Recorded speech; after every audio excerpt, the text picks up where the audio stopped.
Hello friend, आप सभी का हमारे यूट्यूब चैनल पर आप सभी का स्वागत है। आज हम फिर पढ़ेंगे हरियाणा जीके पढ़ेंगे। पहले हम अगले वीडियो में कुछ हरियाणा जीके के बारे में पढ़े थे।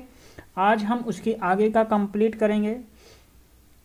तो इस वीडियो में हम ये देखे थे कि नाहर वन्यजीव अभयारण्य रेवाड़ी में है। ये पहले वीडियो में ये हो चुका था, मतलब ये यहाँ से लेकर के यहाँ तक सारा कंप्लीट हो चुका था। हम इसके आगे का इस वीडियो में देखेंगे। एक बार रिवीजन करा दे रहे हैं कि नाहर वन्यजीव अभयारण्य रेवाड़ी में है, भिंडावास वन्यजीव अभयारण्य झज्जर में है। हरियाणा का राष्ट्रीय उद्यान सुल्तानपुर है। और हरियाणा में मात्र 2 ही नेशनल पार्क हैं। पहला है सुल्तानपुर नेशनल पार्क, दूसरा है कालेश्वर नेशनल पार्क। हरियाणा में वन्यजीव अभयारण्य 8 हैं, मतलब कि हरियाणा में कुल वन्यजीव अभयारण्य की संख्या 8 है। नाहर वन्यजीव अभयारण्य हरियाणा के रेवाड़ी में स्थित है। जटायु संरक्षण प्रजनन केंद्र की स्थापना 2001 में पंचकुला में हुआ था। जटायु संरक्षण प्रजनन केंद्र की स्थापना 2001 में पंचकुला में हुआ था।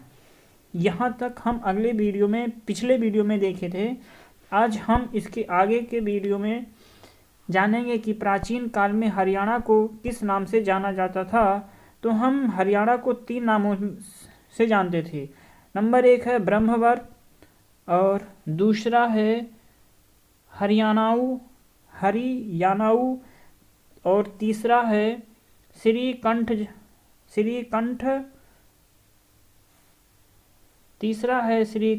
पद। इन सभी नामों से भी जाना जाता था। ऋग्वेद में हरियाणा को रजत हरियाणे भी कहा गया। ऋग्वेद में हरियाणा को रजत हरियाणे के नाम से भी जाना जाता है। अथर्ववेद में तथा वैदिक साहित्य में हरियाणा को ब्रह्मवर्त कहा गया है। बाणभट्ट के द्वारा रचित हर्षचरित में हरियाणा को किस नाम से उल्लेख हुआ था? तो श्रीकंठ जनपद के नाम से उल्लेख किया गया था। मतलब कि यहाँ पे कंठ जनपद लिखा हुआ, कंठ जनपद हरियाणाऊ और ब्रह्मव्रत के नाम से जानते थे। और बाणभट्ट के द्वारा रचित हर्षचरित में हरियाणा को किस नाम से जानते थे? तो श्रीकंठ जनपद के नाम से। प्रसिद्ध लेखक धरणीधर की पुस्तक अखंड प्रकाश में, धरणीधर मतलब प्रसिद्ध लेखक थे। धरणीधर की पुस्तक अखंड प्रकाश में हरियाणा को क्या कहा गया था? तो हरियाणा को हरिबंका के नाम से जानते हैं। किस नाम से? हरिबंका के नाम से जाना जाता है। हरिबंका के नाम से जानते हैं। आगे है हरियाणा को हरिधान्यक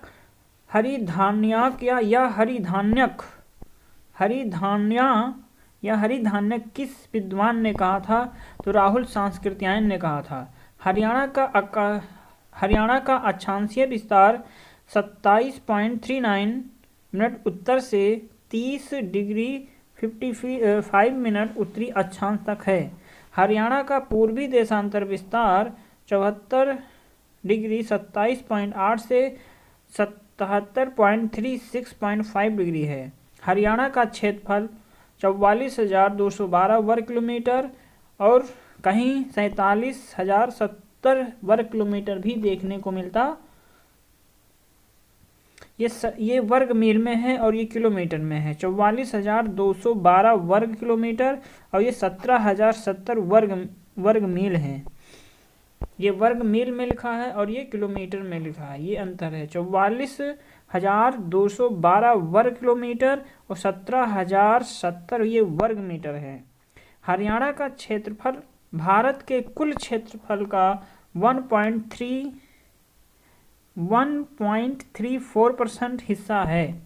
हरियाणा का सर्वाधिक क्षेत्रफल वाला जिला सिरसा है, 4277 मील।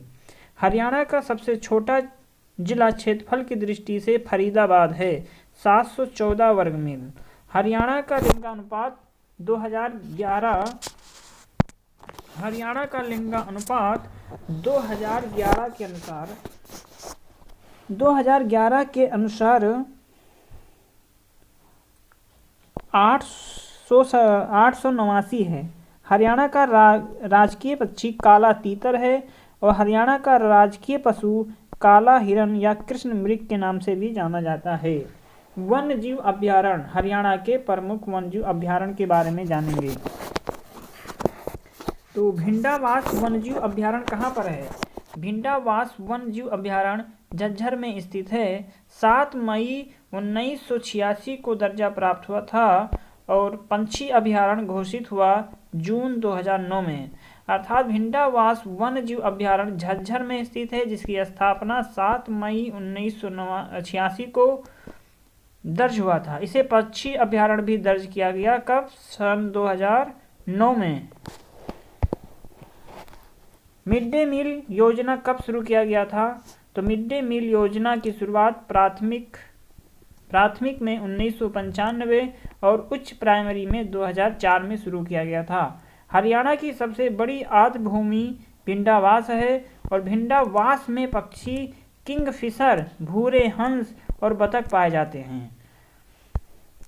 और खपरवास वन्यजीव अभयारण्य बना 30 जून 1987 को दर्जा प्राप्त हुआ था। झज्जर में स्थित है। खपरवास वन्यजीव अभयारण्य कहाँ पर है? तो झज्जर में। छिलछिला वन्यजीव अभयारण्य कुरुक्षेत्र में है। 28 नवंबर 1986 को दर्जा प्राप्त किया। कुल क्षेत्रफल 28.92 हेक्टेयर है। ये हरियाणा का सबसे छोटा वन्यजीव अभयारण्य है। तो हरियाणा का सबसे छोटा वन्यजीव अभयारण्य क्या है? तो छिलछिला वन्यजीव अभयारण्य है। अगला है कि वीर शिकारगढ़ वन्यजीव अभयारण्य कहाँ है? तो पंचकुला में स्थित है, जिसकी स्थापना 1987 को हुआ था। 1987। और ये हरियाणा का सर्वाधिक जैव विविधता वाला वन्यजीव अभयारण्य है। विश्व जैव विविधता दिवस कब मनाया जाता है? तो 22 मई को मनाया जाता है। 20 मई विश्व जैव विविधता दिवस कब मनाया जाता है? तो ये मनाया जाता है 22 मई को मनाया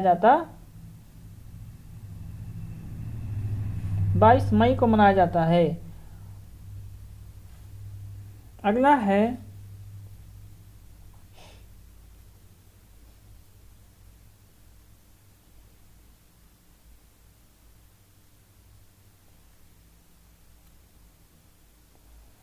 खोलही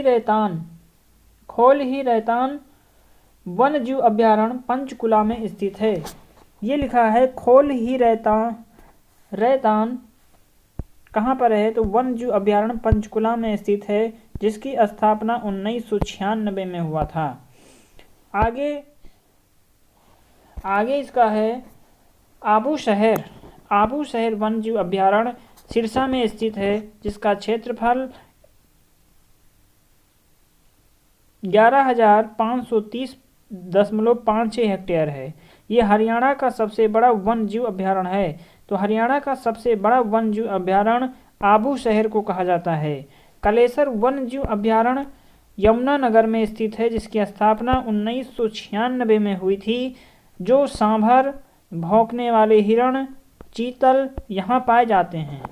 यहाँ पे कौन से जानवर पाए जाते हैं? तो सांभर, भौंकने वाले हिरण, चीतल पाए जाते हैं, जिसकी स्थापना 1996 में हुआ था। और कलेसर वन्यजीव अभयारण्य कहाँ है? तो ये यमुनानगर में है। नाहर वन्यजीव अभयारण्य रेवाड़ी में स्थित है, जिसकी स्थापना 1987 में हुआ था। यहाँ प्रसिद्ध जानवर सियार, लोमड़ी, काला हिरण पाया जाता है। नोट है कि विश्व जैव विविधता दिवस कब मनाया जाता है? तो 22 मई को मनाया जाता है। विश्व में सर्वाधिक जैव विविधता अमेजन वर्षा वन ब्राजील में है। इंडिया में सर्वाधिक जैव विविधता वाला स्थान शांत घाटी, जो केरल में स्थित है, और पश्चिमी घाट, जो वेस्ट बंगाल में है। अगला है हरियाणा के नेशनल पार्क के बारे में जानेंगे। हरियाणा में टोटल नेशनल पार्क की संख्या 2 है। एक सुल्तानपुर नेशनल पार्क है और दूसरा कलेसन नेशनल पार्क है, जो यमुनानगर में स्थित है। हरियाणा में कितने नेशनल पार्क हैं? तो हरियाणा में मात्र 2 नेशनल पार्क हैं। एक है सुल्तानपुर नेशनल पार्क जो गुरुग्राम में स्थित है, और दूसरा कलेसन नेशनल पार्क यमुनानगर में स्थित है। और वर्तमान में इंडिया में कुल नेशनल पार्क की संख्या 106 है। इंडिया का सबसे बड़ा national park Hemis national park जो लद्दाख में स्थित है, और भारत का सबसे बड़ा ऊंचाई पर स्थित national park Hemis national park है। और सबसे छोटा साउथ बटन नेशनल पार्क जो अंडमान और निकोबार में है। इंडिया का सबसे पहला नेशनल पार्क जिम कॉर्बेट जो उत्तराखंड में स्थित है, जिसका पुराना नाम था हैरी नेशनल पार्क, जिसकी स्थापना 1996 में हुई थी। इसे रामगंगा नदी इसी के पास बहती है। रामगंगा नदी इसी के पास बहती है। सुल्तानपुर नेशनल पार्क गुरुग्राम के फारूक नगर में स्थित है, जिसकी स्थापना जुलाई 1991 में हुई थी। 1972 में पक्षी अभ्यारण्य का दर्जा दिया गया था। टोटल एरिया है 142.52 हेक्टेयर है सुल्तानपुर नेशनल पार्क का। हरियाणा का प्रथम इको पार्क कहाँ है? तो यह सुल्तानपुर नेशनल पार्क को ही हरियाणा का प्रथम इको पार्क के नाम से भी जाना जाता है। सबसे छोटा नेशनल पार्क हरियाणा का है। यहाँ साइबेरियन पक्षी देखने को मिलता है। अगला है कलेसन नेशनल पार्क। कलेसन नेशनल पार्क जो यमुनानगर में स्थित है। कलेसन नेशनल पार्क जो यमुनानगर में स्थित है, ये हरियाणा का सबसे बड़ा नेशनल पार्क है, और इसे नेशनल पार्क का दर्जा 8 दिसंबर 2003 को दिया गया था। 2003 को मिला था। और टोटल एरिया देखा जाए तो 82.32 हेक्टेयर पर है। यहाँ पर लाल जंगली मुर्गे प्रसिद्ध हैं। यहाँ पे लाल जंगली मुर्गे प्रसिद्ध हैं। भौंकने वाले हिरन पाए जाते हैं। हरियाणा में साल के वृक्ष सबसे ज़्यादा कलेसन नेशनल पार्क में पाया जाता है। साल के जो वृक्ष होते हैं हरियाणा में सबसे ज़्यादा कलेसन नेशनल पार्क में मिलता है। अगला है हरियाणा साहित्य के प्रसिद्ध लोकगीत क्या है? तो हरियाणा साहित्य के प्रसिद्ध लोकगीत रागनी है। क्या है? रागनी है। गंगा जी तेरे खेत में किसकी रचना है? तो ये मांगे राम जी का रचना है, पंडित मांगे राम। हरियाणा में गंगा का प्रारंभ मेरठ के किस कलाकार से माना जाता है? तो ये किशन लाल भट्ट। हरियाणा में गंगा का आरंभ मेरठ के किस कलाकार से माना जाता है? तो किशन लाल भट्ट, जिसकी रचना थी कर्मभूमि रेवाड़ी। हरियाणा का शूर कवि किसे कहा जाता है? तो पंडित लक्ष्मीचंद को कहा जाता है। पंडित लक्ष्मीचंद को कहा जाता है, जिनका उपनाम था सांग। जिनका उपनाम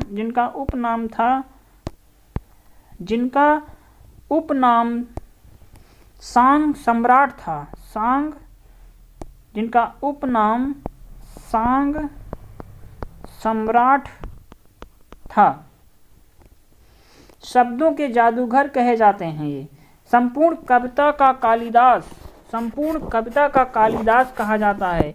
इनका जन्म 1903 में हुआ था और मृत्यु 1945 ईस्वी में हुआ था। सूफी इनका जन्म हुआ था। जन्म जांटी कला सोनीपत में हुआ था। जांटी कला सोनीपत में। सूफी दर्शन की मीरा भी कहा जाता है। इन्हें सूफी दर्शन की मीरा भी कहा जाता है। हरियाणा में हिंदी साहित्य के सूर्य की नाम से भी प्रसिद्ध हैं। हरियाणा में हिंदी साहित्य के सूर्य के नाम से प्रसिद्ध हैं सूरदास और सीबी गांव में इनका जन्म हुआ था, जो फरीदाबाद में है। शुरुआत संत हरिदास ने किया था। हरियाणा का जॉन मिल्टन किसे कहा जाता है? तो दया चंद मायना को कहा जाता है, जिनका जन्म मायना गांव रोहतक में हुआ था। प्रसिद्ध रागनी है, इनकी प्रसिद्ध रचना रागनी है। यह एक राष्ट्रकवि भी थे। हरियाणा के लोक रंगमंच के पितामह कहे जाते हैं कौन? अली बख्श को कहा जाता है। हरियाणा के लोक रंगमंच के पितामह कौन कहे जाते हैं? तो ये अली बख्श को कहा जाता है। हरियाणा का एकमात्र सांगी जो पद्म श्री से सम्मानित हैं, तुलेराम कौशिक को कहा जाता है। सांग का आयोजन किया जाता है, लकड़ी के तख्त पर किया जाता है। हरियाणा का प्रथम संकल्प सांग है शीला सेठानी। हरियाणा की प्रथम महिला सांगी हैं सरदारी बेगम। हरियाणा बोली के एक अति प्रसिद्ध क्लासिकल गायक थे बाजे भगत। अब हरियाणा की जलवायु के बारे में जानेंगे कि हरियाणा में मानसून का समय जुलाई से सितंबर होता है। हरियाणा में सर्दियों में होने वाली वर्षा कहलाती है मावठ। और हरियाणा का चेरापूंजी चछरौली को कहा जाता है। हरियाणा के किस भाग में सर्वाधिक वर्षा होती है? तो उत्तर पूर्वी भाग में। हरियाणा में सर्वाधिक गर्मी मई और जून में होता है। हरियाणा के दक्षिण पश्चिम भाग में चलने वाली गर्म हवाएं कहलाती हैं, तो वो लू कहलाती हैं। हरियाणा के खनिज संसाधन हैं। हरियाणा में खनिजों की नगरी महेंद्रगढ़ को कहा जाता है। भारतीय खनन ब्यूरो का हेडक्वार्टर नागपुर महाराष्ट्र में है। The tiger capital of India Nagpur को कहा जाता है। The tiger state of India ये मध्य प्रदेश को कहते हैं। मतलब कि the tiger capital of India Nagpur होगा और the tiger state of India की बात होगी तो मध्य प्रदेश कहलाएगा। हरियाणा में सर्वाधिक स्लेट पत्थर कहाँ पाए जाते हैं? तो रेवाड़ी कुंडग्राम में पाया जाता है। भारत में खनिजों का अजायब घर कहा जाता है किसे? राजस्थान को कहा जाता है। हरियाणा में चीनी मिट्टी के लिए प्रसिद्ध है क्या? गुरुग्राम। हरियाणा में निम्न श्रेणी का संगमरमर पाया जाता है तो महेंद्रगढ़ में। इंडिया में खनिजों का भंडार गृह कहा जाता है तो छोटा नागपुर का पठार झारखंड को। इंडिया में खनिज का भंडार गृह कहा जाता है छोटा नागपुर का पठार जो झारखंड में स्थित है। भारत का रूर प्रदेश भी कहा जाता है। डांसिंग स्टोन चरखी दादरी में लाल पीला रंग होता है। 3 देश में पाया जाता है, ब्राजील, यूएसए और फिर इंडिया। हरियाणा में सोने के उत्पादन के लिए सबसे प्रसिद्ध है अंबाला। हरियाणा में तांबे की चूड़ियाँ प्राप्त हुई तो हिसार में। हरियाणा में एचजेडएल का कारखाना स्थापित है। हिंदुस्तान जिंक लिमिटेड भिवानी में स्थित है, जिसे हम तोशान की पहाड़ी भी कहा जाता है। पंचकुला के हर क्षेत्र व शहर क्षेत्र में पाया जाता है तो क्या पाया जाता है? यहाँ पे बाइराइट पाया जाता है। हरियाणा में तांबे के उत्पादन के लिए प्रसिद्ध है तो महेंद्रगढ़ फर्स्ट और पहले नंबर पर इंडिया। भारत की बात करें तो वो मध्य प्रदेश होगा। अगर हरियाणा में तांबे के उत्पादन के लिए बात किया जाएगा तो वो महेंद्रगढ़ होगा, लेकिन अगर पूरे भारत की बात करेंगे तो महेंद्रगढ़ में मध्य प्रदेश में सबसे ज़्यादा तांबे का उत्पादन होता है। मूल्य की दृष्टि से राजस्थान में होता है। विश्व की तांबे की राजधानी कही जाती है तो चुक्की कमाटा खान जो चिली देश में है। हरियाणा में भवन निर्माण सामग्री सर्वाधिक पाई जाती है तो गुरुग्राम हरियाणा में। हरियाणा में यूरेनियम की खोज की जा रही है तो नारनौल क्षेत्र में। अब हरियाणा के प्रमुख अभिलेख जानेंगे कि हरियाणा से वर्तमान में प्राप्त अभिलेख की संख्या 37 है। हरियाणा का अभिलेखागार स्थित है पंचकुला सेक्टर 5 में। टोपरा अभिलेख का संबंध यमुनानगर से है। अगला है, किस अभिलेख में हरियाणा की राजधानी दिल्ली बताई गई है? तो किस अभिलेख में हरियाणा की राजधानी दिल्ली बताई गई है? तो ये लाडून अभिलेख जो राजस्थान के नागौर से प्राप्त अभिलेख है। नचार खेड़ा अभिलेख का संबंध कहाँ से है? तो नचार खेड़ा अभिलेख का संबंध जींद से है। हरियाणा का कौन सा अभिलेख अधूरा है? तो ये कपाल मोचन अभिलेख अधूरा है। पशुपति संप्रदाय के बारे में जानकारी किस अभिलेख से कहाँ पर मिली है? तो ये सिरसा में मिला है। 7 सुरों की जानकारी प्राप्त होती है तो अग्रोहा हिसार से। हरियाणा में 12 खड़ी लिखाई का सबसे पुराना अभिलेख प्राप्त हुआ है शुद्ध जगह यमुनानगर से। इसी से संगीत के साक्ष्य प्राप्त हुए हैं। किस अभिलेख से राजा हर्षवर्धन के बारे में जानकारी प्राप्त होती है? तो सोनीपत से। किस अभिलेख से राजा हर्षवर्धन के बारे में जानकारी प्राप्त होती है? तो सोनीपत। हरियाणा से प्राप्त होने वाला एकमात्र खरोष्टी लिपि का अभिलेख करनाल अभिलेख है, तो करनाल में। हरियाणा के बारे में जानकारी देश के बाहर से प्राप्त एकमात्र अभिलेख प्राप्त होता है, तो किस अभिलेख में? तो लाओस अभिलेख में। बिजौलिया अभिलेख कहाँ से प्राप्त हुआ है? तो राजस्थान से प्राप्त हुआ है बिजौलिया अभिलेख। पृथ्वीराज द्वितीय का अभिलेख प्राप्त हुआ है हांसी से प्राप्त हुआ है। भीलों के द्वारा की जाने वाली कृषि को चिमाता कहते हैं। इनके द्वारा मैदानी क्षेत्रों में खेती को दाजिया कहा जाता है। दाजिया कहा जाता है। और बेवाड़ो कृषि मध्य प्रदेश में कहा जाता। बेवाड़ो कृषि कहाँ पे कहा जाता है? तो ये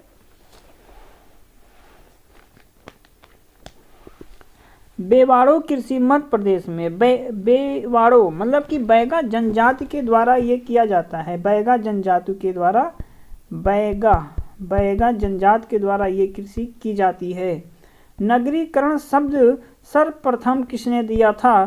तो नगरीकरण शब्द सर्वप्रथम एल्फॉन्स सैडा के द्वारा दिया गया था। जैव विविधता शब्द वाल्टर जी रासेन के द्वारा दिया गया था 1985 में। संयुक्त राष्ट्र संगठन यूएनओ भी कहा जाता है। संयुक्त राष्ट्र संगठन को यूएनओ भी कहते हैं, जिसकी स्थापना 1945 में हुई थी। हरियाणा के किस शहर की साक्षरता सबसे अधिक है? तो गुरुग्राम हरियाणा मतलब गुरुग्राम की साक्षरता सबसे ज़्यादा है 84.69। सबसे कम मेवात की है। कुल साक्षरता देखा जाए तो 75.50 है। अगला है कि पुरुष की साक्षरता 84.05, महिला 65.94, 65.94। 2011 की जनगणना के अनुसार हरियाणा के फरीदाबाद में महिला की जनसंख्या सर्वाधिक है। तो 2011 की जनगणना के अनुसार हरियाणा के फरीदाबाद में महिला की जनसंख्या सर्वाधिक है। और 2011 के अनुसार हरियाणा में कुल गांव की संख्या 6841 है। 48 गांव हैं हरियाणा में। हरियाणा के किस जिला में सबसे कम पुरुष महिला अनुपात है? तो वो सोनीपत है। हरियाणा का गांधी कहा जाता है मूलचंद जैन को। हरियाणा केसरी हैं पंडित नेकीराम। और हांसिये हरियाणा कहा जाता है शाह मोहम्मद रहमान को। हरियाणा का हरिकेन कहा जाता है कपिल देव को। हरियाणा का लौह पुरुष कहा जाता है यह विकास पुरुष कहते हैं चौधरी बंसीलाल को। हरियाणा के सरदीन बंधु चौधरी छोटू राज हैं। हरियाणा के grand old man of Haryana कहा जाता है तो श्री राम शर्मा को कहते हैं। हरियाणा के जॉन मेल्टन दयाचंद माइना को कहते हैं।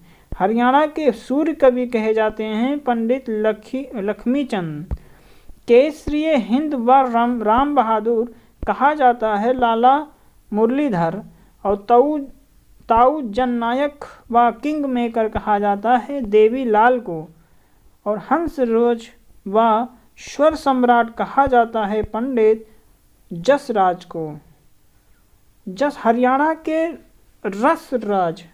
हरियाणा के रसराज व स्वर सम्राट कहा जाता है तो पंडित जसराज को कहा जाता है।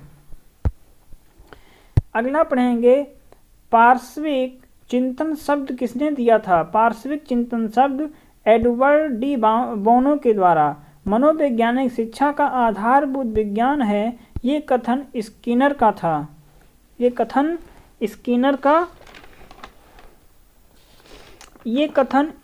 का था। विश्वविद्यालय शिक्षा आयोग को किस कमीशन के नाम से जाना जाता है? तो ये राधाकृष्ण आयोग 1948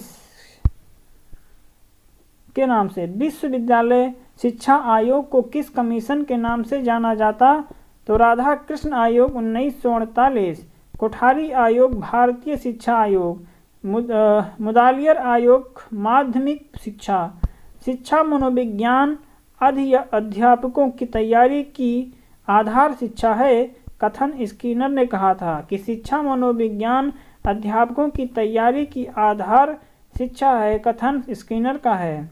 अचेतन मन का अध्ययन मनोविश्लेषण विधियों के द्वारा किया जाता है, ये फ्रायड ने कहा था।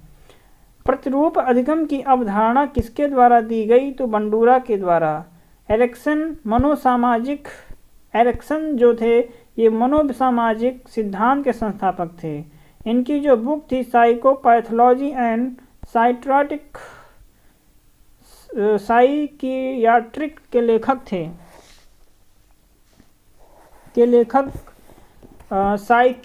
के लेखक पावलोव हैं। बाल्यावस्था मिथ्या परिपक्वता का काल है, ये कथन रास का है। मतलब बाल्यावस्था मिथ्या परिपक्वता का काल है, ये रास ने कहा था। आगे है, असाध्यता और बुलिमिया किस प्रकार का रोग है? तो ये आहार संबंधी रोग है। स्मृति स्तर के शिक्षण का मॉडल दिया था जॉन एफ हर्बर्ट ने। आत्मदर्पण का सिद्धांत दिया था एच.सी. कूले के द्वारा। समाज मित्र का सिद्धांत मोरेनो ने दिया था। क्लाउड पिक्चर टेस्ट का मापन में प्रयुक्त होता है, व्यक्तित्व प्रयुक्त होता है। अल्फ्रेड बिने के अनुसार बुद्धि 4 शब्दों से मिलकर बनी है, ज्ञान, आविष्कार, निर्देश, आलोचना। संस्कृति मुक्त बुद्धि परीक्षण किसके द्वारा दिया गया? तो कैटल के द्वारा। सेल्डन ने व्यक्तित्व को वर्गीकृत किया है। मनुष्य निर्माण शिक्षा पर बल स्वामी विवेकानंद ने दिया था। मनुष्य निर्माण शिक्षा पर बल स्वामी विवेकानंद ने दिया था। करके सीखना यह प्रयोगशाला विधि के द्वारा, करके सीखना या प्रयोगशाला विधि ये दोनों जॉन डीवी के द्वारा दिया गया सिद्धांत है। असाध्यता और बुलिमिया किस प्रकार के रोग हैं? ये वही रिपीट हो गया है ये चैप्टर, ये इसलिए आगे है, इसका देखेंगे। भाषा संस्कृति और आत्म पुस्तक के लेखक ब्रूनर हैं। भाषा संस्कृति और आत्म पुस्तक के लेखक ब्रूनर हैं।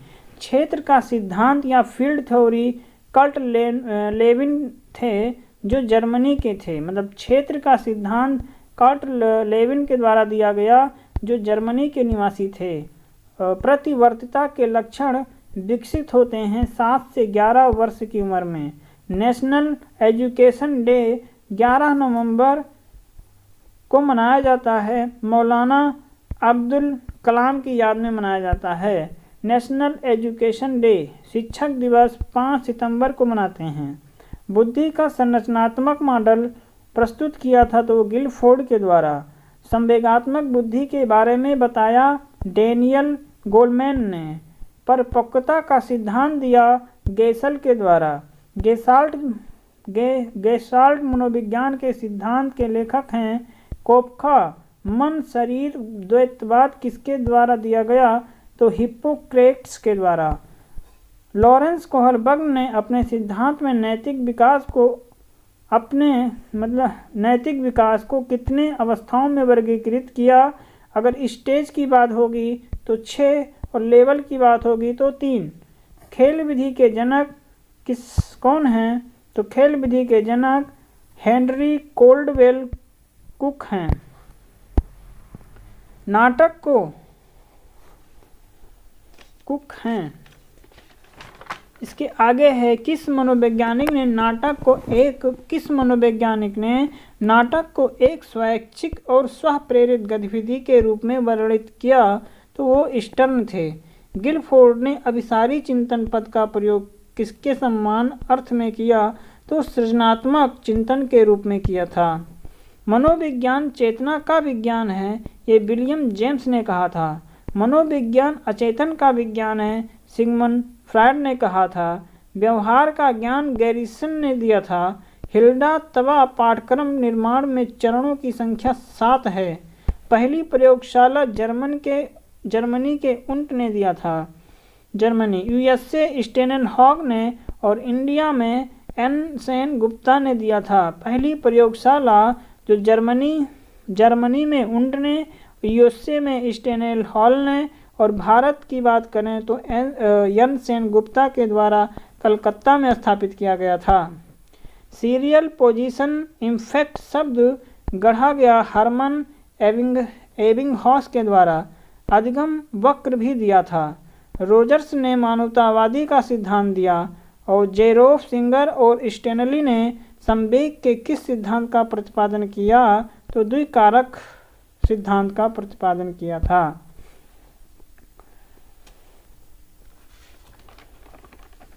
आगे है कि डिक्शनरी ऑफ साइकोलॉजी पुस्तक, ये लिखा है डिक्शनरी ऑफ साइकोलॉजी पुस्तक के जो लेखक थे ये कौन था? तो ये कोलमैन की रचना है। डिक्शनरी ऑफ साइकोलॉजी पुस्तक के लेखक हैं कोलमैन। अधोगामी निस्पंदन का सिद्धांत किसने दिया था? ये कमेंट में बताएंगे। किस विकास के किसी भी स्तर पर कुछ भी सिखाया जा सकता है, ये किसने कहा था? तो ये जेरोम ब्रूनर ने कहा था। जेरोम ब्रूनर ने कहा था। एक स्वतंत्र विषय के रूप में शिक्षा मनोविज्ञान का सर्वप्रथम अध्ययन सन 2020 में किया गया था। लर्निंग डिसेबिलिटी इस शब्द का प्रयोग सैमुअल ए कुर्क के द्वारा किया गया था। बुद्धि अमूर्त विचारों के बारे में सोचने की योग्यता है, टर्मन ने कहा था। जीवन शैली अथवा लाइफ स्टाइल का संप्रत्यय एडलर के द्वारा दिया गया था। बाल्य अवस्था में मस्तिष्क का विकास लगभग 90% हो जाता है। मनोविज्ञान का दर्शन शास्त्र से अलग विज्ञान का दर्जा दिलाया था विलियम जेम्स ने। द्वंद्व कितने प्रकार का होता है? तो द्वंद्व 3 प्रकार के होते हैं। प्रायोगिक मनोविज्ञान के जनक कौन हैं? प्रायोगिक मनोविज्ञान के जनक कौन कहे जाते हैं? तो ये विलियम उंट को कहा जाता है, प्रायोगिक विज्ञान के जनक कहा जाता है। शिक्षा जीवन की तैयारी नहीं, शिक्षा ही जीवन है, ये किसने कहा था? शिक्षा जीवन की तैयारी नहीं है, शिक्षा ही जीवन है, ये जॉन डीवी ने कहा था। अहंकार विकास और व्यक्तित्व विकार, अहंकार विकास और व्यक्तित्व विकास लिखी गई किसके द्वारा? आसू बेल के द्वारा लिखी गई है।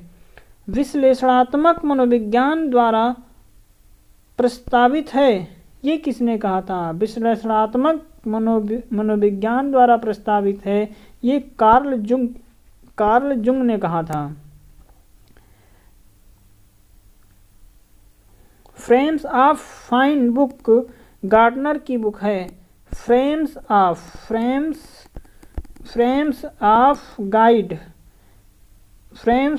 फाइंड बुक किसके द्वारा लिखी गई?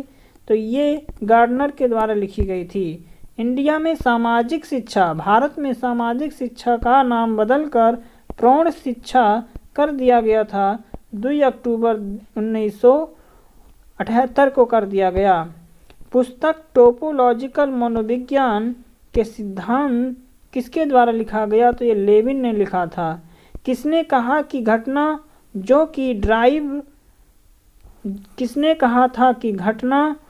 कि ड्राइव रिड्यूसिंग है, संतोषजनक है, ये क्लार्क हल के द्वारा कहा गया था। मनोविज्ञान शब्द का प्रयोग करने वाला पहला व्यक्ति रुडोल्फ गोप्कल थे।